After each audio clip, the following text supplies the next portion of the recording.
ये पिछले कई वर्षों के द्वारा जो मेरे द्वारा काम किए जा रहे हैं सोसाइटी के द्वारा, ये सारी वो चीज़ें हैं जी। जिसमें हम मेडिकल हेल्प से लेकर के एजुकेशन हेल्प और फूड हेल्प, इवन एम्प्लॉयमेंट और सेल्फ एम्प्लॉयमेंट के लिए भी काम करते हैं। देश के अंदर, शहर के अंदर जो भी व्यक्ति अच्छे कार्य करते हैं उनकी लिस्ट तैयार होनी चाहिए और उनको मोटिवेट करना चाहिए।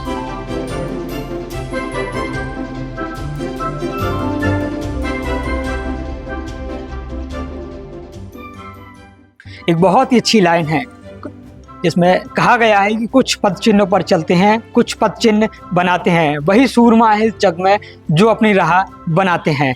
आज एक ऐसी शख्सियत से आप रूबरू कराने जा रहे हैं जिससे मिलकर आप भी प्रफुल्लित हो जाएंगे, खुश हो जाएंगे और उनके कहे गए शब्दों से कहीं ना कहीं आपका मन भी जोश से भर जाएगा। हमारे साथ मौजूद है समाज सेवी और जनशक्ति वेलफेयर सोसाइटी के राष्ट्रीय अध्यक्ष अरुणेश सिंह भदौरिया। तालियों के साथ स्वागत करेंगे। स्वागत है सर जी। अरुणेश जी, सबसे पहले आपसे यही जानना चाहेंगे, ये जनशक्ति वेलफेयर सोसाइटी का बोर्ड है, इतना बड़ा जो नाम है, ये क्या कुछ है एक्टिविटीज और ये क्या कुछ है, थोड़ा बताइए इसके बारे में। सबसे पहले तो मैं आपके चैनल को बहुत बहुत शुभकामनाएं और धन्यवाद देना चाहता हूं। आपकी चैनल इसी तरह प्रोग्रेस करता रहे जी, थैंक यू। और ये मेरा सौभाग्य है कि आप मीडिया कर्मी हमारे पास आए और हमसे जानने का प्रयास कर रहे हैं कि जनशक्ति वेलफेयर सोसाइटी क्या है। तो मैं बता दूं, एक संस्था है जो सोशल वर्किंग में काम करती है। और जो आप जो फील्डिंग देख रहे हैं, जो पिक्स देख रहे हैं, ग्लिम्पसेस देख रहे हैं जी, ये पिछले कई वर्षों के द्वारा जो मेरे द्वारा काम किए जा रहे हैं सोसाइटी के द्वारा, ये सारी वो चीज़ें हैं जी, जिसमें हम मेडिकल हेल्प से लेकर के एजुकेशन हेल्प और फूड हेल्प, इवन एम्प्लॉयमेंट और सेल्फ एम्प्लॉयमेंट के लिए भी काम करते हैं। और इसके अलावा जब भी किसी को कभी भी रात बरात की आवश्यकता पड़ती है, ब्लड की भी है, उसमें भी सोसाइटी पूरा सहयोग करती है। आपने देखा होगा ब्लड कैंप भी लगाते हैं हमारे, काफी सारी कटिंग्स लगी हुई है। हाँ, कटिंग्स ये तो बहुत काम लगी हैं। अच्छा, तो काम इससे बहुत ज्यादा है, क्या बात। लेकिन हर चीज को आप पेपर पे नहीं ले आ सकते हो, इसलिए जो इम्पोर्टेंट है वो पेपर पे आ रही है, जो नहीं है वो फाइलों में लगी हुई है। स्मृतियों के तौर पे यहाँ आपने हाँ, ये स्मृति है, इससे आप एक जजमेंट कर सकते हो कि सोसाइटी क्या काम कर रही है। चलिए, और कुछ अच्छा, और क्या क्या खास है आपके? आप एक संगठन के राष्ट्रीय अध्यक्ष हैं, एनजीओ है, समाज सेवा से जुड़े हुए हैं, और क्या कुछ बैकग्राउंड है, थोड़ा बताइए ना क्या है। एक्चुअली 2012 जब मैंने first time rotary club city, Gwalior city को ज्वाइन किया था, उस समय मैं जॉइंट सेक्रेटरी था। और उस समय जो अभी वर्तमान में कुलपति जी हैं अपने अविनाश तिवारी जी, हमने दोनों जने ने साथ में काम किया। उस समय आई थिंक वो प्रेसिडेंट थे, उस समय हम जॉइंट सेक्रेटरी थे। तो हमने कई अधिकारियों के साथ में काम किया जो सरकारी लेवल पे थे। इसके अलावा मुझे ये लगा कि पब्लिक की सेवा करने के लिए ये जरूरी नहीं कि आपके पास बहुत सारा पैसा हो, उसके लिए आपको दिल चाहिए, उसके लिए आपको ऐसी सोच चाहिए, जो कहीं ना कहीं ये जज्बा चाहिए कि लोगों की सेवा कैसे करते हैं। अगर आपको मान लो कोई व्यक्ति रास्ते में जा रहा है, उसको चपेट लग गई, आप उसको उठा दो, ये भी सेवा है, इसको श्रमदान कह सकते हो आप। ये मानवता की प्रेरणा और ये विचार कहाँ से उपजे? देखो, मेरे फादर आर्मी में ऑफिसर थे, डिफेंस में, और कहीं ना कहीं मेरे पिता ने एक ही चीज हम लोगों को बताने का प्रयास किया, झुक जाना, गिर जाना, लेकिन कभी किसी के सामने गलत चीजें न तो सहन करना, और हमेशा जब भी कोशिश करना कि ज्यादा ज्यादा सच बोलना। देखो 100% तो कोई भी सच नहीं बोल पाता, लेकिन हमारी ये कोशिश रहती है कि मैं सच्चाई के रास्ते पे चलते हुए आगे बढ़ने का प्रयास करते हैं। अभी आप क्या कर रहे हैं? अभी वर्तमान में मैं AGM assistant general manager Jamuna टू कंपनी में, इसके थ्रू लोगों के बीच में हमारा मिलना जुलना डेली बेसिस पे काफी रहता है। इसके अलावा लास्ट 1 साल में करीबन 700 से ज्यादा लोगों को रोजगार दिया और 10 लोगों से ज्यादा स्वरोजगार इसी ग्वालियर शहर में दिया। और रोजगार की जहाँ तक हम बात करेंगे तो अपने पास रोजगार की, देखो 2 तरह के रोजगार होते हैं। पहला रोजगार सरकारी नौकरी, दूसरा रोजगार प्राइवेट नौकरी।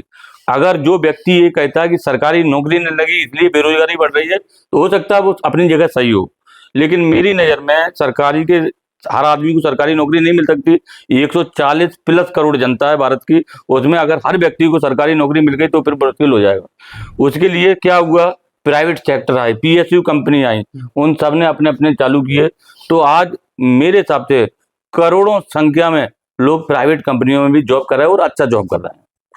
अच्छा, मैं ये देख रहा हूँ, मेरी नजर पड़ रही है, एक बड़ा सा चेक है भैया, क्या है बड़ा सा चेक, थोड़ा बताइए ना साहब। ये एक्चुअली 51,000 रुपए की राशि भी डली हुई है।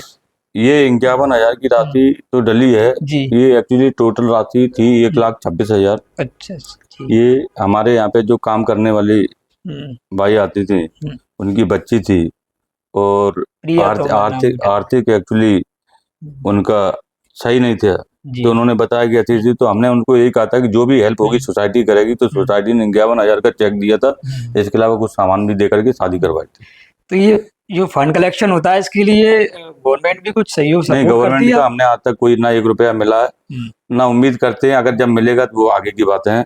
फिलहाल हम लोग खुद ही आपस में मतलब करके इसको करते, इस तरह के प्रोग्राम करते रहते हैं। और सामने भी काफी एक्टिविटीज लगी हुई है। हाँ, ये हमने लोगों ने जो स्वरोजगार लोगों को दिया है। हॉस्पिटल का लग रहा है किसी। हाँ, ये हॉस्पिटल इनका एक्चुअली पैर नहीं है एक, जी। तो इनकी प्रॉब्लम थी हॉस्पिटल में। मिश्रा नर्सिंग होम में ये भर्ती थे, तो देखने गया था, तो उनकी कुछ हेल्प चाहिए थी, तो अपन ने कर दिया सोसाइटी के माध्यम से की जाकर। अच्छा, ये ठेला टाइप का है, ये क्या है, ये बताइए। ये हमारी जो हमारे को एक लेडी उस समय हमारे एक प्रोग्राम में मिली थी, जिनका नाम है रानू शर्मा। जी। तो उनको क्या है, जॉब की आवश्यकता थी, तो उनको मैंने जॉब भी लगवाया था। गवर्नमेंट जो मोरा अपना बाड़े पे जो 1,000 बेड वाला हॉस्पिटल है, लेकिन आई थिंक उन्होंने 1-2 दिन करा और उनको लगा कि वहाँ सही नहीं, सेफ नहीं है, लेडी है, सेफ नहीं रहती। तो उन्होंने भैया बोले हमारा हाथ खाने में बहुत अच्छा है, तो फिर हमने उनको एक राजमा चावल का ठेला वो स्टॉल बनवा के दिया, और आज वो मेरे हिसाब से उनकी 1 से 2 हो गए हैं। क्या बात है, मतलब महिलाओं को रोजगार, स्वरोजगार से जुड़ना, सेल्फ डिपेंड बनाना कितना अच्छा है। ये एक इसको ऑटो फाइनेंस करवाया था अच्छा है। रवि पुजारी। जी जी जी।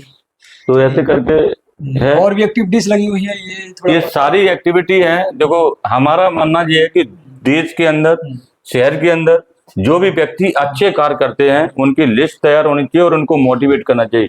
इवन उसमें पत्रकार भी हो सकता है, पुलिस भी हो सकती है, डिफेंस भी हो सकता है, कोई भी हो सकता है। डॉक्टर जी, अभी रिसेंटली 27 जुलाई को हम लोगों ने एक प्रोग्राम किया था, जिसमें शहर में जितने भी समाज सेवी थे, डॉक्टर्स थे, पुलिस वाले थे, उन सबका हमने सम्मान किया। क्यों किया? क्योंकि उनका मनोबल बढ़े, ताकि वो आगे और अच्छा कार्य कर सकें। इतने बड़े काम के लिए काम को रूपरेखा और उसको पूरा धरातल पर लाने के लिए एक टीम की तो जरूरत होती है। कितनी बड़ी टीम है और कौन कौन लोग हैं? देखो, आपको एक चीज बता दूं, 1000 आदमी के साथ भी आप काम नहीं कर सकते और एक साथ भी काम कर सकते हो। ये डिपेंड करता है कि आपकी विल पावर कितनी है। अगर आपके अंदर विल पावर है तो आप कुछ भी कर सकते हो, और अगर आपके अंदर विल पावर कमजोर, लीडर ही जब कमजोर है, तो अब लीड 1000 आदमी की क्या करेगी। इसलिए लीडर एकदम सही होने चाहिए। जैसे मेरे पास इस समय ग्वालियर के अंदर तकरीबन जुड़ने को तो 100 से ऊपर लोग हैं, लेकिन जो मेन जो एक्टिविटी काम करते हैं वो 20 लोग हैं करीबन तकरीबन। जो हम लोग इमीडिएटली अगर कोई एक्शन लेना चाहे तो 20 लोगों की वो टीम है, जो हर चीज में अपने अपने काम बांट के काम करना चालू कर देती है। जैसे आगामी जो कार्यक्रम होने जा रहा है, उस विषय पे अपन चर्चा करेंगे। चलिए। हाँ, क्या वाकई में आपने ऑफिस पूरा मेंटेन करके रखा होगा, डेकोरेट। बैठिए। तो ये बड़ा सा बोर्ड लगा होगा जन शक्ति वेलफेयर सोसाइटी का। काफी सामान यहाँ फैला हुआ है, यानी कि प्लानिंग की जा रही है किसी काम के लिए। हाँ, अगला अभी कार्यक्रम हमारा 8 दिसंबर को होने जा रहा है, अच्छा अच्छा। जिसका हमारी हम एक्चुअली क्या दिव्यांगों का परिचय सम्मेलन कराने जा रहा है, जिसमें दिव्यांग, विधवा, विधुर, तलाकशुदा और इसके साथ साथ में जो टैलेंटेड दिव्यांग लोग हैं, फिजिकल टैलेंट लोग, जो जिनके अंदर बहुत कूट कूट के टैलेंट भरा हुआ है, और उन्होंने नेशनल लेवल पे, इंटरनेशनल लेवल पे जिन्होंने सम्मान ग्रहण किए हैं, उनको हम भी सम्मानित करेंगे संस्था के द्वारा। ये 8 दिसंबर को मेला ग्राउंड में हमारा कार्यक्रम रहेगा। अच्छा। और मेला ग्राउंड के जो प्राधिकरण के अंदर जो हॉल बना हुआ है, वहीं पे रखने का प्रोग्राम करेंगे। कोशिश करेंगे कि 1000 के समथिंग लोग वहाँ पे इकट्ठे हों। एक सम्मान का बहुत महत्व होता है ये व्यक्ति के जीवन में, कि उसको सम्मान मिलता है तो बहुत अच्छी बात होती है। काफी सारे मैं देख रहा हूँ सम्मान। हाँ, ये सब सम्मान है। ये एक्चुअली टीबी क्षय रोग वाला था अपना कार्यक्रम हुआ था, उसमें भी लोगों को, बड़े अस्पताल में जो टीबी से लोग प्रभावित, वो सफरिंग है, उन लोगों के लिए भी हमने काम किया। और आज की डेट में हम ये कह सकते हैं, देखो मैं फिर बार बार एक ही चीज़ पे फोकस करता हूँ, आदमी के अंदर 3 क्वालिटियों का होना बहुत जरूरी है। हमारा आदमी के अंदर जो 3 क्वालिटी हैं, उसको हम 3 फैक्ट्री के रूप में भी बोल सकते हैं। शरीर के 3 अंग जो अगर इन 3 फैक्ट्रियों से मैच कर जाएं तो आप मान के चलना कि जीवन में वो कभी डिफीट नहीं खा सकता है। तो 3 फैक्ट्री कौन सी है वो बता दूंगा आपको। सबसे पहली फैक्ट्री है आइस फैक्ट्री। Ice factory. हाँ। और दूसरी फैक्ट्री है स्टील फैक्ट्री और तीसरी फैक्ट्री है शुगर फैक्ट्री।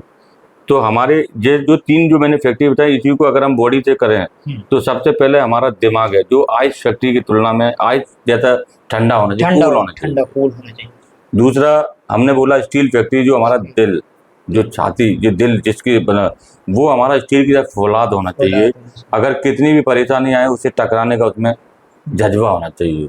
और तीसरा मैंने बताया शुगर फैक्ट्री, जो कि बहुत इंपॉर्टेंट है, जिसको जो हमारी जीभ है ना उसमें मिठास बहुत जरूरी है। अगर हमारी जीभ कड़वी हो गई ना तो बहुत सारे आपके विरोधी तैयार हो जाएंगे। लेकिन मिठास के मायने क्या है?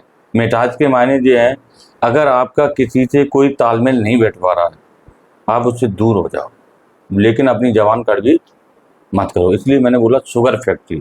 इसमें मिठास ऐसी होनी चाहिए कि लोग आपको पीठ पीछे जब जाएं तो कहें कि यार उस व्यक्ति से कुछ भी कहो, वो अगर उसको नहीं कोई चीज़ पसंद है तो वो दूर चला जाता है, बट किसी से गलत नहीं मिलता है। अच्छा, ये वाली बात है कि अपनी डिक्शनरी में इतने सारे वर्ड्सों को, लाइन्सों को आप कैसे सहेजते हैं? कैसे देखो, नौकरी भी देख रहे हैं, काम भी देख रहे हैं और ये एनजीओ का काम भी है, ये चीज़ें उसके कैसे? उसके पीछे आप लोगों की ताकत है। जैसे आपने हमसे कुछ पूछा, जी। जैसे जब आपने एग्जाम देने जाते हैं ना तो एग्जाम देते समय क्या होता है कि पेपर में 25% आंसर क्वेश्चन के साथ में लिखा मिल जाता है आपको, लेकिन ये समझने की जरूरत है कि वो कैसे देना है। आपका जो क्वेश्चन होता है ना 25% आंसर उस क्वेश्चन में छिपा होता है और 75% आपको लिखना होता है। तो ऐसे ही हमारा है, जब तुम हमारे सामने आते हो तो 25% मुझे एनर्जी ऊर्जा मिल जाती है, 75% मैं अपनी लगा देता हूँ, 100% होगी। अच्छा, अभी आपकी उम्र क्या होगी? मेरी उम्र इस समय 54 रनिंग में है। 54। हाँ। अच्छा, मैं एक और बात आपसे जानना चाहता हूँ कि आजकल के जो नए युवा हैं वो भागदौड़ इसलिए कर रहे हैं क्योंकि अभी अपने उनको अपना करियर सेट करना है, कहीं ना कहीं उनको अपना एक करियर बनाना है, एक उज्जवल भविष्य बनाना है।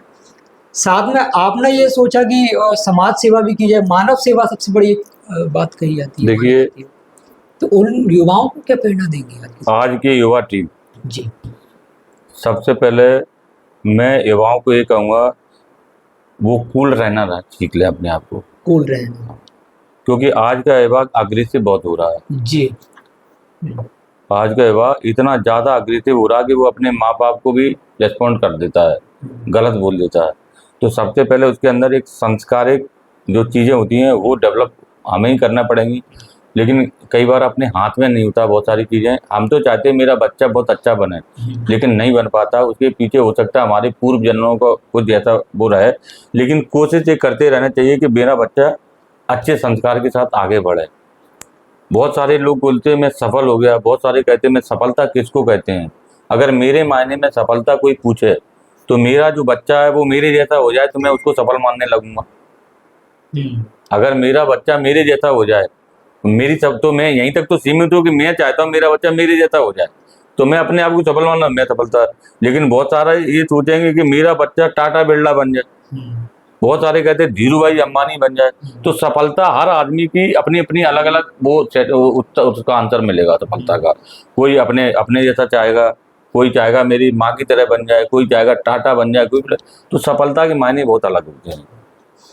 अच्छा, एक और सवाल अक्सर लोग पूछते हैं और कई लोगों का ये पूछना है, जैसे समाज सेवा लोग करते हैं अपना नाम कमाने के लिए और उसमें आर्थिक लाभ भी देखने के लिए कहीं ना कहीं, तो उनको क्या जवाब देंगे, क्या जवाब रखेंगे यहाँ पे? देखिए, 2 चीजें समझ लो, कोई भी हो हर व्यक्ति को कहीं ना कहीं आर्थिक मजबूती तो चाहिए।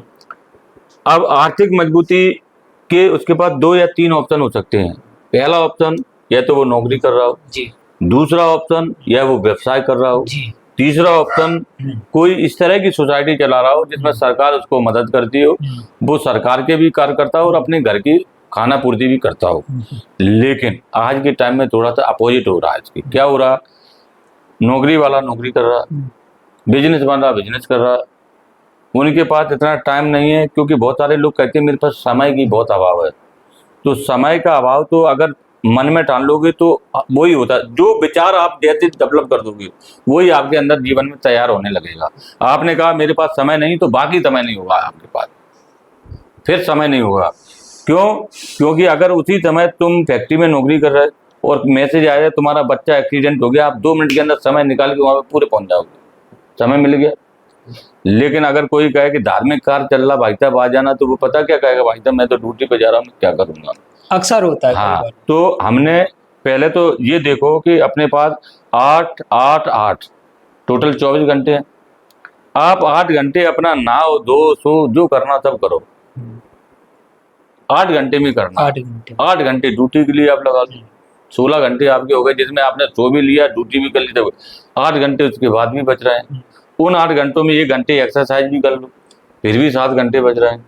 फिर 2 घंटे आप परिवार के साथ भी लगा लो, फिर भी 5 घंटे बच रहे हैं, बच रहे हैं ना। तो घंटों की कमी नहीं है। अच्छा